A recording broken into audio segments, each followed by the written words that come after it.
హైదరాబాద్ నగరాన్ని ప్రపంచంలోనే అత్యంత వేగంగా అభివృద్ధి చెందుతున్న నివసించడానికి యోగ్యమైన నగరంగా తీర్చిదిద్దడమే వాళ్ళ లక్ష్యం. ప్రభుత్వ లక్ష్యం పాత బస్తీ అభివృద్ధి నుంచి ఫ్యూచర్ సిటీ నిర్మాణం వరకు చారిత్రక సంపదను కాపాడుతూనే ఆధునిక హంగులతో హైదరాబాద్ ను గ్లోబల్ డెస్టినేషన్ గా మారుస్తాం. మీ కలల నగరాన్ని నిర్మించే బాధ్యత మాది. ఉప ముఖ్యమంత్రి Bhatti Vikramarka.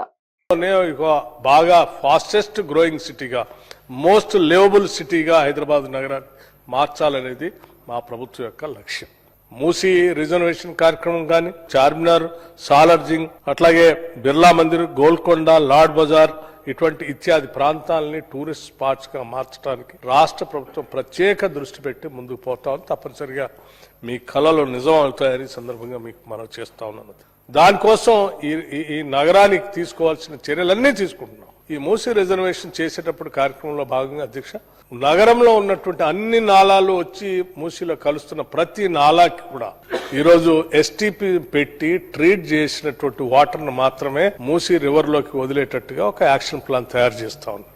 So this is what the commitment of the state.